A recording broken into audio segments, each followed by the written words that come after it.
Hi everybody, Scott here from the Introvert Powered channel. In this video I'm going to talk about introverted intuition and how we use it. Now the first thing to mention, I think, is how we tend to, or how INFJs tend to look away a lot when they're talking. I think there's a couple of reasons for it. I think some of the main reasons for it is that when we're trying to access our intuition, the eyes tend to move around the room, and in a sense it's our way of searching for what it is that we want to say. I think the other reason is that for some INFJs, I think eye contact can be quite intense, because when an INFJ, I think, is looking into the eyes of another person, it's like the eyes are the window to the soul. And so when an INFJ is looking into the eyes of another person, it's like there's an intensity to it, or there can be an intensity to it, which can distract an INFJ from gaining their insight and being able to focus in on what it is that they're trying to communicate. So eye contact is both very helpful for an INFJ because it actually helps the INFJ to read the person, if you like, and gather information, even though most of it's unconscious. But then the INFJ is going to look away, and in a sense, when they're looking away, they're actually looking into themselves, trying to find what it is that they want to say. One of the ways I think introverted intuition works the best is when the INFJ is not talking. So there's a sense of the quieter the INFJ becomes, the more in tune they are able to be to their intuition. So in a sense, the quieter the INFJ is, the more internal they're becoming. And it's usually accompanied by a very intense or strong concentration. It's like, for the INFJ, part of the reason they're not talking is because, well, in a way, and it's similar for introverts in general, it's because they've got nothing to say yet. And the INFJ is almost in a comfortable nothingness, if you like. Even though they can be very connected to the other person and very connected to themselves in that moment, there can be like a nothingness internally. Although in the unconscious, a lot is happening.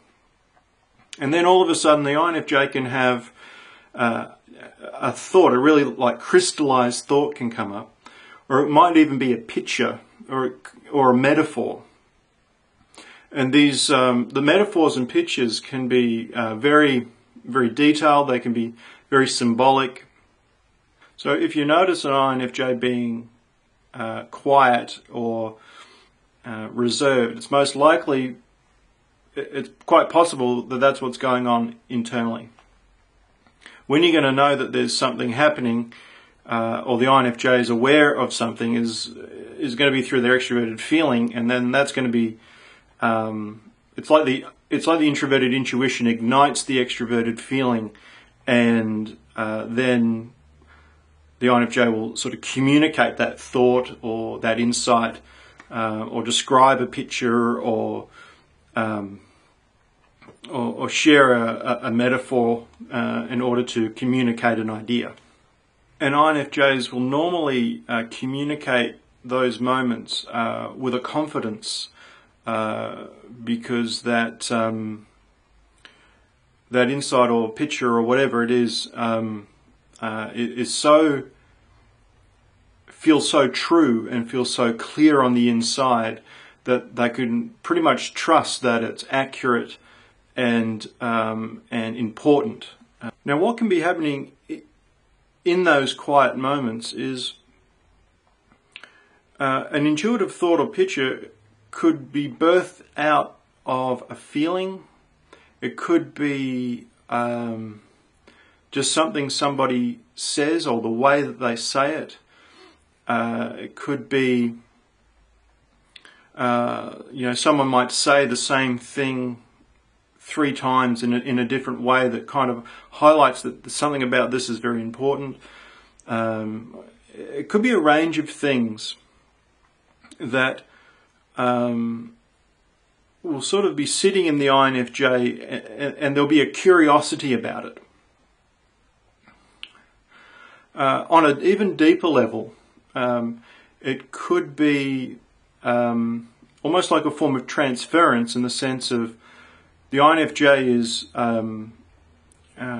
experiencing what the other person is experiencing.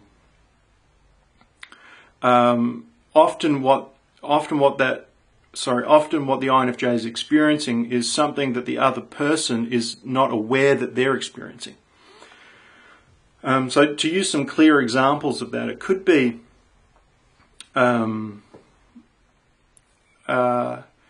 let's say the other person is depressed or anxious or something like that. Then an INFJ could very easily be sitting there starting to feel depressed, or feeling an anxiety, or feeling an emptiness, or a confusion. And often, not always, but often that can be a transference of the inner world of the other person. And what happens is the INFJ is going to be tuning into that frequency of the other person. So while the other person might be sharing all sorts of different information, the INFJ is going to be hearing that and attentive to it. But it's like it's getting filtered into a deeper frequency in order to get a deeper understanding or a deeper knowing of really what the other person is saying. A way to try to explain that is, it's almost like the INFJ is able to stand, like have one foot in each of the conscious and the unconscious. They can sort of stand in between the two spaces. And that might sound mystical or whatever, but it's actually very natural, I think, for an INFJ to do that. I think that's what, in a sense, what introverted intuition is. Some might think, okay, is that like a form of meditation or something like that? And that might be a way for others to try to understand it. But an INFJ would have a different experience of meditation versus their introverted intuition. But there's a similarity between the two. And so the INFJ is sort of like both in this world and not in this world at the same time. Sort of gaining information from this world, and it kind of gets funneled through into the unconscious, and then insights and pictures and all of those sorts of things can be sort of birthed out of that space. Now, another way an INFJ can use their intuition is when they do talk. And when they do talk before they have the insight. And the way that can work is the INFJ gets a hunch or an idea or a thought, and it's like it's intangible, it's vague, but there's something about it there's something about that atmosphere or that situation or that word that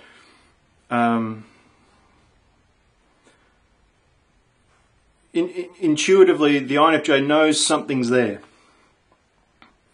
And they could just sit back and sit with that for a while, but sometimes it's just as helpful for the INFJ to start to communicate what they think they're sensing or knowing, trusting that as they communicate that and share about that or have a conversation about that something will emerge out of that hunch.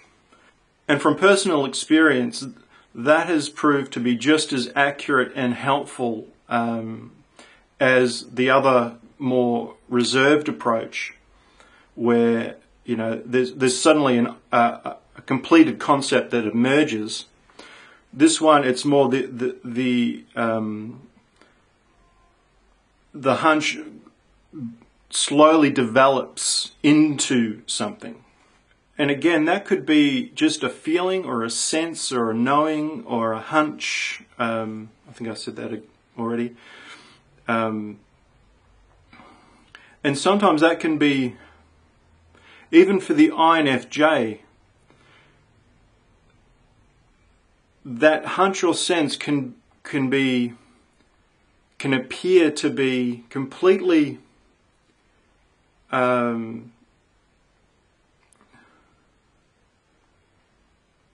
seemingly detached from all the other information, data that's available.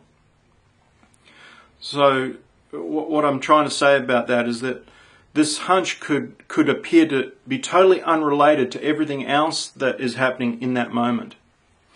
And that's usually when it's at its most potential powerful. I know that didn't make sense, but you know what I mean. It's almost like the more detached the hunch is from what's happening, often the more powerful it is. And so it's important for an INFJ to learn to trust that and test that out and see if those things are accurate. Another way can be sort of like a post-experience insight, where an INFJ will get an insight into something after the experience or after the event or after the conversation. I think one of the reasons for that could be when an INFJ is being more extroverted and they're more in their extroverted feeling and they're just in that space. It's almost like the introverted intuition kind of is in the background a little more in that space. And so they're too busy having fun with their extroverted feeling and connecting and all of that. But there might be things that go on in all of that interaction or experience that the INFJ's introverted intuition will pick up. But it'll kind of be a really minor conscious awareness that just gets noticed but then disappears quite quickly.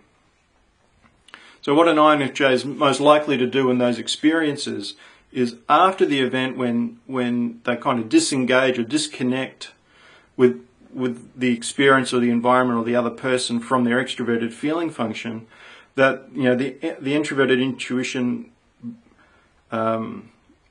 takes its rightful place, if you like, as sort of like the main consciousness or main unconsciousness, and there's going to be like a post processing, and I think that can be both. That can happen both consciously in the sense that the INFJ might be going, yeah, what was that about? Or what was that? There's something about that doesn't add up or make sense. Or it could be more of an unconscious processing, in that it's like the introverted intuition sort of on its own will know something's not adding up or making sense, and there will be a kind of in the background processing happening that's not conscious, but sometimes the INFJ can be aware of that. Or they might just be uncomfortable. And then often what can happen is all of a sudden there'll be like that aha moment, or there might something out of the intuition will just appear that helps to make sense of that situation or that moment that the NI picked up, but didn't have time to look into because the extroverted feeling function was too busy having fun and connecting. So there are just some thoughts on INFJs and how we can use introverted intuition. Thank you for watching the video, and I will see you in another video.